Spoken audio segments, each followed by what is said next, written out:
Hello friends, welcome to your प्रतिदि competitive classes. मैं हूं आपकी मेंटोर डॉक्टर पूनम शर्मा। बाकी के बचे हुए क्वेश्चन आज पार्ट 10 में डिस्कस करते हैं। UGC NET JRF sociology paper second June 2018। 91 number का क्वेश्चन अटेंड करते हैं दोस्तों। 91 कह रहा है who coined the phase of the development of underdevelopment. ये जो होता है अल्प विकसित का विकास, ये वाला जो फेज है ये किसने दिया, ये वाला जो वाक्य है या सिद्धांत है ये किसने दिया। तो इसका जो राइट आंसर आएगा वो आएगा गुन्नाग फ्रैंक, एजी गुन्नाग फ्रैंक। जो समीर अमीन थे, जो समीर अमीन है, उन्होंने दिया था अनइक्वल डेवलपमेंट। यहाँ लिख सकते हैं अपन अनइक्वल डेवलपमेंट, ठीक है। और जो आपका है गुन्नार मिडल, इन्होंने दिया था एशियन ड्रामा, ठीक है। और AR देसाई हैं, वो तो नेशनलिज्म का कॉन्सेप्ट इन्होंने दिया हुआ है। तो 91 का जो आंसर आएगा वो आएगा Gunnar Myrdal, sorry Gunder Frank. 92 number का क्वेश्चन अटेंड करते हैं। 92 नंबर का क्वेश्चन में which one is the not an indicator of the human development index. Human development जो इंडेक्स है उसके इंडिकेटर नहीं है, ठीक है। क्वेश्चन को ठीक से पढ़ना नहीं है। तो पहला है लाइफ एक्सपेक्टेंसी, जीवन प्रत्याशा आपकी, ठीक है। दूसरा आपका है नेशनल पर कैपिटा इनकम, कि आपकी प्रति व्यक्ति आय कितनी होती है। तीसरा आपकी शिक्षा पर अर्बनाइजेशन का जो लेवल है, शहरीकरण का लेवल है, वो आपकी ह्यूमन डेवलपमेंट में नहीं आता है, ये आपके राज्य के स्टेट के डेवलपमेंट में आता है, ठीक है। तो 91 का जो आंसर 92 का जो आंसर आएगा वो आएगा 4। 93 नंबर का क्वेश्चन कह रहा है of the following identify the committee constitute by government of the India in 1982 to suggest way and mean to organise that improve the service delivery approach system of the providing primary health care in urban slum. जो शहरी slum area हैं, जो गंदी बस्तियां हैं, उसमें primary health care का जो कॉन्सेप्ट है वो कौन लेके आया 1982 में। ऐसी कौन सी कमेटी थी जो 1982 में प्राइमरी हेल्थ केयर का कॉन्सेप्ट लेकर के आई।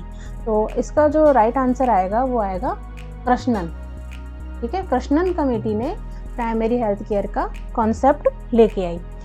फर्स्ट ऑप्शन जो है वो है करतार सिंह कमेटी। करतार सिंह कमेटी 1973 में आ गई थी, और ये स्वास्थ्य और परिवार नियोजन के जो प्रोग्राम थे, ठीक है, उनके ऊपर बेस थी। आपका जो दूसरा ऑप्शन है वो है श्रीवास्तव कमेटी, ये 1974 में आई थी। और ये जो मेडिकल एजुकेशन होती है ना, ठीक है, उनके द्वारा आई थी कि मेडिकल एजुकेट सबको किया जाए, बेसिक जो नॉलेज होती है वो सभी को दी जाए। और फोर्थ जो आपका ऑप्शन था वो था भोरे कमेटी, ठीक है। भोरे कमेटी आपके बहुत पहले आ गई थी, 1943 के अंदर आ गई थी। और इन्होंने कहा था कि जितनी भी हेल्थ के ऊपर, हेल्थ की क्या कंडीशन है भारत के अंदर, क्या चल रहा है क्या नहीं चल रहा है, इसकी बेस पे उन्होंने सर्वे किया था, ठीक है, भोरे कमेटी में। तो जो 93 क्वेश्चन का आंसर आएगा वो आएगा कृष्णन कमेटी। इन्होंने प्राइमरी हेल्थ किया था शहरी अर्बन स्लम एरिया के अंदर, इन्होंने किया था 1982 के अंदर, ठीक है। 94 नंबर का क्वेश्चन अटेंड करते हैं दोस्तों। 94 नंबर का क्वेश्चन कह रहा है who has the provided sociological explanation of the society of fertility in the form of the social capillarity, ठीक है। सामाजिक जो एक्सप्लेनेशन है उत्थानशीलता के रूप में जनन क्षमता का जो अध्ययन है, फर्टिलिटी का जो अध्ययन किया है वो किसने किया है, ठीक है। तो इसका जो राइट आंसर आएगा वो आएगा अर्सेन ड्यूमांट, उन्होंने जननशीलता का अध्ययन किया था। 95 नंबर का क्वेश्चन अटेंड करता है women are classified according to the number of the children born alive to them, this is refer to us. ये कह रहे हैं कि महिलाएं जो बच्चों को जीवित जन्म दे सकती है उनके अनुसार उनको डिस्ट्रीब्यूट कर दिया जाता है कि इस महिला ने कितने जीवित बच्चे जन्म दिए हैं। तो इस प्रकार की जो कॉन्सेप्ट आता है वो आता है पैरिटी, क्षमता के ऊपर, ठीक है, या समानता के ऊपर कि किसी ने 2 दिए किसी ने 3 दिए, जीवित जो बच्चों की संख्या थी वो। आपका जो पहला वो है बर्थ ऑर्डर में होता है कि सीक्वेंस वाइज, पहला बॉय था, सेकंड गर्ल थी, थर्ड ये था, ठीक है, तो इसके अकॉर्डिंगली नहीं होता है। तीसरा आपका है फर्टिलिटी, जनन क्षमता। जनन क्षमता में होता है कि एक समय में प्रचुर संख्या में एक टाइम पीरियड में आप कितने बच्चों को जन्म दे सकती हैं, ठीक है, ये आपकी जनन क्षमता होती है। तीसरा आपका होता है फैमिली साइज। फैमिली साइज में ये होता है कि परिवार का आकार क्या है, न्यूक्लियर फैमिली है या जॉइंट फैमिली है, दैट इज। पर जो आपका राइट आंसर आएगा 95 का, कि जो महिलाएं जीवित बच्चों को जन्म दे सकती है, जिन्हें जन्म दिया है और उनका उस तरीके से क्लासिफिकेशन हुआ है, डिस्ट्रीब्यूशन हुआ है, उसको कहेंगे पैरिटी। उसका राइट आंसर आएगा 4, पैरिटी, क्षमता। 96 नंबर का क्वेश्चन अटेंड करते हैं। 96 नंबर का क्वेश्चन कह रहा है what is the rank of the India according in 2011 UNDP, ठीक है, human development report, out of the 187 countries in the world in term of the gender equality index. जो लिंग असमानता की इंडेक्स थी उसके अंदर भारत ने कौन सा स्थान अचीव किया। 187 देशों की जो थी उसमें भारत का कौन सा स्थान था, तो वो था 132। राइट आंसर आएगा 130। 97 नंबर का क्वेश्चन अटेंड करते हैं। Match list 1 with the list second. List 1 के अंदर बुक्स के नेम है, लिस्ट सेकंड के अंदर ऑथर्स के नेम है। आपकी फर्स्ट बुक है that is staying alive, women, ecology and the survival in India. देखो, जब भी वुमेन के बारे में कॉन्सेप्ट आता है और अलाइव से रिलेटेड कॉन्सेप्ट आता है तो उसका जो आता है ऑप्शन वो आता है वंदना शिवा। वंदना शिवा ने पर्यावरण के साथ साथ महिलाओं का भी अध्ययन किया है, ठीक है। फिर आपकी बी ऑप्शन है, बी के अंदर है village, caste, gender and the method essays in the Indian social anthropology. तो मैं आपको बताऊं, आपके इसका जो ऑप्शन है वो आता है एमएन श्रीनिवास। एमएन श्रीनिवास आपके इंडियन सोशोलॉजिस्ट है, साथ में इंडियन एंथ्रोपोलॉजिस्ट भी है, ठीक है। थर्ड आपका है violence against the woman, new movement of the new theories in India. इसका राइट ऑप्शन आएगा गैल ऑमवेट, ठीक है। ये भी फीमेल थी, ध्यान रखना, ये फीमेल थी और इन्होंने जो अध्ययन किया वो किया कि महिलाओं के विरुद्ध जो हिंसा होती है उनसे रिलेवेंट।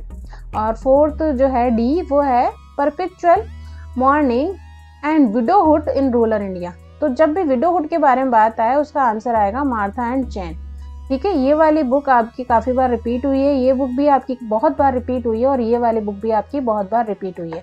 97 का जो आंसर आएगा वो आएगा 3, ठीक है। इसको अच्छे से याद कर लीजिएगा, बहुत बार रिपीट होती है ये वाली बुक्स। तो 97 का जो आंसर आ रहा है वो आ रहा है 3। 98 नंबर का क्वेश्चन देखते हैं। जननी सुरक्षा योजना, जननी सुरक्षा योजना, इसमें आप समझना जननी, जननी कौन होती है, माता, ठीक है। सुरक्षा किसकी की जाएगी, जब माता की सुरक्षा की जाएगी तो उसके साथ उसके नवजात शिशु की भी रक्षा की जाएगी।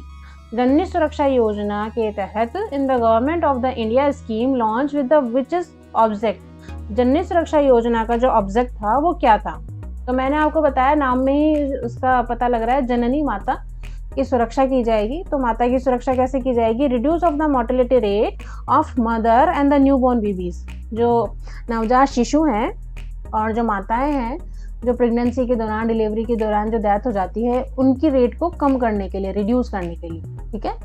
और बी ऑप्शन है आपका improve the education level of the girl. ये आपका ऑप्शन नहीं होगा, इम्प्रूव नहीं करनी है, सुरक्षा नहीं कर, सुरक्षा यहाँ पे मैच नहीं हो रही है, ठीक है।